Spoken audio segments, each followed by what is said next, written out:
diputados, en primer lugar, quiero hacer un posicionamiento sobre la Suprema Corte de Justicia y su reciente resolución, en donde privilegia el sistema democrático, en donde pone el acento en el México de libertades, en donde le permite a los legisladores cumplir con su función constitucional. ¿Puede un legislador cumplir con su función constitucional si no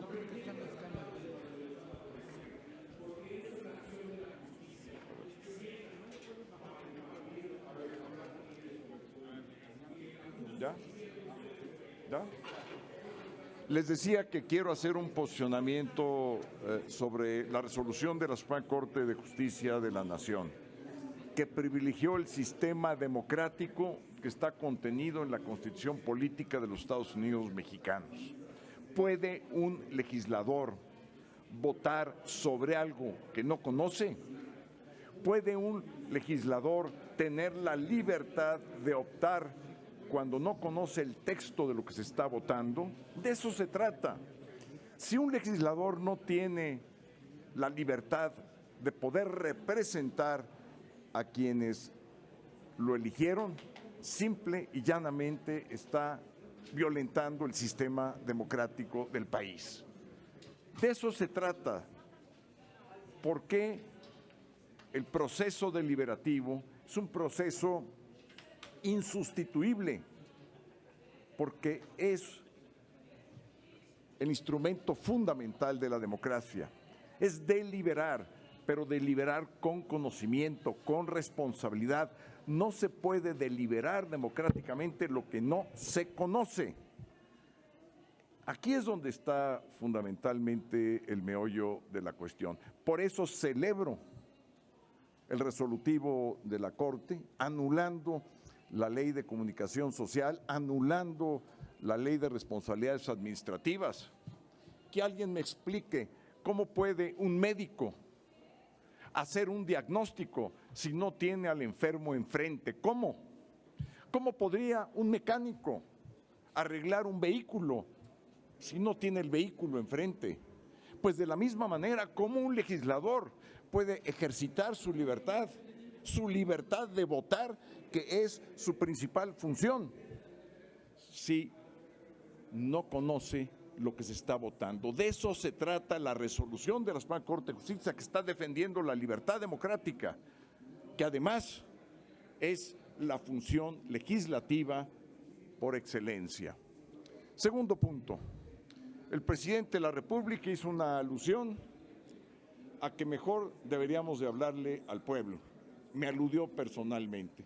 Yo le digo al presidente de la República que mejor voltee él a ver al pueblo, que voltee a ver el número de pobres que ha generado su gobierno, que voltee a ver el número de homicidios violentos que ya sobrepasan los 150,000 homicidios violentos durante su administración, 40,000 desaparecidos, 15,000 feminicidios. Eso es el pueblo, presidente, y el pueblo además no es su pueblo, somos todos parte del pueblo, quiéralo o no. Y si nos vamos a los números, en la intermedia la oposición obtuvo 23 millones de votos contra 21 de la coalición de Morena. Entonces, ¿de qué pueblo habla? O habla de todos o habla de su facción. Y si va a ser faccioso un jefe de Estado, es algo oprobioso. Estoy a la orden para sus preguntas que tengan a bien formular. Muchas gracias, diputado. La primera pregunta es de Claudia Flores Barreto, de N+. Diputado, buenas tardes. Muy buenas tardes. Oiga, las descalificaciones que han recibido los ministros de la Corte, no solo pues de senadores, diputados, del propio Ejecutivo, ¿en qué condición la ponen cuando además de todo se anuncian movilizaciones más en contra de la Corte? ¿Qué hacer ante esta crispación que se está originando en contra de los ministros? Mire, las descalificaciones hay que tomarlas de quien vienen. Y quien está descalificando por regla todo, pues su descalificación pierde valor, pierde autoridad, y esas descalificaciones son o intentan manchar, pero son como el lodo. Cuando se seca, simplemente uno sacude al lodo y el lodo se cae. ¿Por qué? Porque son manchas que no quedan, porque son calificativos que no acomodan, porque son insultos que no merecen quienes los están recibiendo y se les revierten a quienes los están diciendo. Van a cumplir con la ley y con la Constitución, no tengo la menor duda. Las y los ministros de la Corte, tenemos Corte, habemos Corte, habemos Suprema Corte de Justicia de la Nación. ¿No los ve en peligro? ¿Perdón? Ante este ambiente, ¿no ve en peligro la integridad de los ministros? Yo pienso que son puros fuegos de artificio que quieren espantar como el petate del muerto. Absolutamente no. Habemos muchos más que estamos dispuestos a defender a la Suprema Corte de Justicia en todos los términos, como ya lo hicimos cuando llevamos a cabo nuestra presencia en el Zócalo y también con las acciones de inconstitucionalidad y la defensa que hemos dado en las tribunas y con nuestras votaciones en contra. Finalmente, aquí mi compañero me pide que le pregunte, ¿ve necesaria una reforma judicial? Como todo es perfectible y nada puede quedarse estático, y menos en la política, y menos en un país, y menos en el orden jurídico. Pero no una reforma como la que quiere López Obrador, que quiere ahora elegir partidizando la elección de las ministras y los ministros de la Corte, lo cual es un verdadero absurdo, es un disparate. Gracias. Muchas gracias. Alejandro Lelo de la REA de CDMX Magazine. ¿Qué dice, diputado? Buenas ¿Cómo le va, tardes ya. Alejandro? Preguntarle, hace un ratito se aprobó en el Congreso de la Ciudad de México lo que le han llamado Ley Godoy, que es reelegir a la fiscal carnal, como se le conoce, por 4 años más. Lo más importante y trágico del asunto es que pues, se vota en la sesión sin la presencia de la oposición, que fueron los granaderos, que ya no son granaderos, los que no los dejaron pasar. ¿Qué opinión le merece y si esta aprobación se encuadraría en la argumentación que dio usted al principio y lo que dijo ayer la ministra Norma Piña, que no se da la suficiente discusión en el Congreso, no se escucha a las minorías, etcétera? ¿Qué opina en todo este contexto? Pues mire, a mí no me extraña con este gobierno militarista que ahora intenten sustituir a la oposición, a los legisladores de oposición con granaderos. Es algo lógico en el pensamiento de este gobierno, que es un gobierno militarista y autoritario. ¿Y qué hacer ahí? ¿Se puede acudir ante la Corte? Mire, es algo que tendría yo que estudiar. No me gusta dar una respuesta sin haber estudiado, sin saber exactamente qué fue lo que pasó, pero si eso aconteció, pues es un absurdo, un disparate, una ofensa al sistema democrático de nuestro país. Ya nada más para redondear, Claudia Sheinbaum hace unos minutos también se pronunció, apoyó la postura del presidente López Obrador, que si llega a ganar la presidencia también va a impulsar que la Corte se renueve, pero además se vote en las urnas cada uno de los ministros. Afortunadamente no va a ganar la presidencia. Hay que recordar que cuando una corcholata se destapa, se tira a la basura. Gracias, diputado. Gracias. La siguiente pregunta es de Carlos Guzmán de CMX Noticias. Diputado, pues insistirle en este tema de supuestamente que en septiembre de 2024 el presidente incluso presentaba cifras de la encuesta de que si hoy fuera la elección, él confía en que se va a poder ese tema, y también preguntarle su opinión de las demás reformas que piensa mandar, que son 3, es obviamente la del Poder Judicial, la del INAI, desaparecer al INAI, y el tema también de la reforma al INE. Es preguntarle si usted ve posible que finalmente se alcance la mayoría que está argumentando desde ya el presidente López Obrador. Mire, yo comprendo que el presidente esté soñando porque no está en contacto con la realidad y además porque soñar no cuesta. Nada más le quiero recordar al presidente que todas las mañanas el piso que está ocupando el Palacio Nacional está dentro de la alcaldía Cuauhtémoc, gobernada por Va por México. Sus encuestas, ¿qué le decían antes de la elección del 21? Lo mismo que está diciendo. Y les quitamos su corazón, que fue el corazón de la Ciudad de México, la zona metropolitana. Puede irse cualquiera de ustedes de Tlalpan a Toluca, en puro territorio Va por México. Eso no lo decían las encuestas, como tampoco decían que les íbamos a quitar la mayoría en el Congreso del Estado de México. Ya veremos, el 4 de junio empezaremos la reconstrucción del país con el triunfo del Estado de México y el triunfo de Coahuila. Gracias, diputado. Félix Muñiz, de Punto Aéreo. ¿Qué tal, Don diputado? Félix, qué gusto de verte con sombrero, te faltan las botas nada más.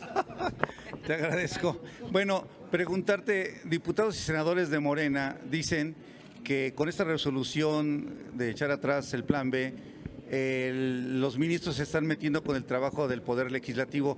¿Eso es así? ¿Están influyendo en su trabajo o no están entendiendo bien la función de los ministros? ¿Y qué tiene que hacer todavía la ministra Yasmín en ese pleno? No sé si ella tenga toda la capacidad de seguir tomando asuntos. Gracias. Pues mire, yo lo que les diría que los invito a una clase de Derecho Constitucional, ya que quieran, en la facultad, para ver lo que es un sistema de división de poderes, que fue, por cierto, planteado un poco antes de la Revolución Francesa. En consecuencia, una vez que se enteren de lo que es un sistema de división de poderes, sabrán que existe un poder judicial que tiene a su cargo interpretar las cuestiones de carácter constitucional, y cuando lo hace es cosa juzgada. No hay nadie que esté arriba de la Suprema Corte de Justicia cuando interpreta la Constitución, más que el constituyente permanente, pero para el constituyente permanente no tienen los votos Morena. Y ya finalmente que se vayan preparando, porque de estas 20 leyes que aprobaron también se van a tener en reversa varias. Anticipo, todo lo que constituyó la Semana Negra legislativa se va igualmente a controvertir mediante acción de inconstitucionalidad. Georgina Saldierna, de La Jornada. Hola, diputado. Nada más para preguntarle, usted comentaba hace un ratito que es un disparate la elección de los ministros de la Corte. Si nos pudiera explicar por qué tiene esta opinión. Porque cuando se elige a alguien en el foro público, quienes tienen el poder de hacer un despliegue territorial son los partidos políticos, por una parte. Entonces, necesariamente se politizaría desde el punto de vista partidista, como se hizo con la revocación del mandato o con la consulta a los expresidentes. No podemos ver o dejar de ver más bien lo que aconteció. Primer argumento. Segundo argumento, ¿cuál sería la plataforma de campaña de estos candidatos? ¿Quién los financiaría? ¿Quién pagaría una elección? Una elección que vale alrededor de 5 o 6 mil millones de pesos, si es una elección con todas las urnas en todo el país. ¿Esto quiere López Obrador? Que aparte de todas las erogaciones, 5 mil millones para que se echen a la basura, como se echaron a la basura 1.700 millones cuando se hizo la consulta y como cuando se hizo el proceso de revocación, otros 1.700 millones. Quiere seguir echando al basurero el dinero como lo hizo en el aeropuerto de Texcoco y ya no sigo. Ahí me quedo. Le pregunta ahora el columnista Francisco Garfias. Don Francisco, adelante. Diputado, iniciar la discusión política con un punto titulado El golpismo de la Corte, ¿no le parece un poco sesgado? Eso por un lado. Y si nos pudiera decir quién propuso o cómo se propuso que llegara este punto a la agenda política. Con mucho gusto, lo propuso el grupo parlamentario de Morena, secundado por el grupo del Partido del Trabajo. Yo argumenté en contra, está o debe estar en registro en la mesa directiva completamente, y lo que argumenté es que no se puede negar la realidad de nuestra Constitución, que se divide el poder en legislativo, ejecutivo y judicial, y el judicial tiene funciones que está cumpliendo a cabalidad. Entonces, no solamente no hay golpismo, hay cumplimiento constitucional. Eso fue lo que dije, está sentado seguramente en la minuta de la mesa directiva. Votamos en contra nosotros, MC y el PRI. Y el PAN, por supuesto. Sandra Aguilar, de AE Grupo Informativo. Diputado, buenas tardes. Bueno, ya que abordó el tema de las corcholatas que se destapan y van a la basura, el Partido Acción Nacional no canta mal las rancheras, y hoy precisamente escuchamos al exgobernador Francisco Javier García Cabeza de Vaca. Obviamente su intención por buscar la candidatura a la presidencia para el 2024. En ese sentido, ¿qué pasa al interior? ¿Cuál es su opinión con respecto a este tema? Gracias. Yo le doy la más cordial bienvenida al exgobernador Cabeza de Vaca, como se lo doy al resto de quienes estamos formando un equipo. Nosotros somos un equipo unido, no dividido, no hay golpes debajo de la mesa, y que gane él o la mejor. Punto. Somos democráticos. Buena relación, entonces. Hay muy buena relación con todos los aspirantes de la oposición. Y si me permite una última pregunta, el próximo sábado, el próximo sábado 21, se habla y se dice en algunos medios de comunicación que el gobernador de Veracruz pudiera estar pues haciendo un tipo de plantón o denuncia afuera de la Suprema Corte de Justicia. En ese sentido, ¿qué opinión le merece la actitud del actual gobernador? Pues mire, yo creo que está perdiendo el tiempo porque no va a lograr absolutamente nada. Mejor que lo dedique gobernando Veracruz, que es lo que le hace falta. Gracias. Gracias. Todavía tenemos dos preguntas. La penúltima pregunta es de Angélica Beltrán, de Noticias de México. Adelante. Sí. Gracias. Buenas tardes, Angélica. Diputado. Para preguntarle, había anunciado que iba a pedir una interlocución con el presidente en su calidad de presidente de la mesa directiva de Cámara de Diputados. Preguntarle si ya obtuvo respuesta, o si envió esa solicitud o no, y si la envió, si ya tuvo respuesta o tampoco la ha recibido. No, mire, no he tenido respuesta. Es una lástima porque el diálogo es un instrumento fundamental de la democracia y no le debe temer al presidente hablar conmigo. No le voy a faltar el respeto a su investidura, lo que sí le voy a decir lo que está haciendo mal. Y a lo mejor lo que no le gusta oír son opiniones críticas, y por eso evade, le da la vuelta, le saca por otro lado el platicar, el conversar conmigo, que no perdería absolutamente nada, y quizá hasta lo convenzco que está haciendo mal las cosas. Pero sí envió la solicitud y no le ha respondido. Sí la hice el año antepasado, y no tuve yo respuesta. No tendríamos más preguntas. Muchas gracias, muy amables. Gracias.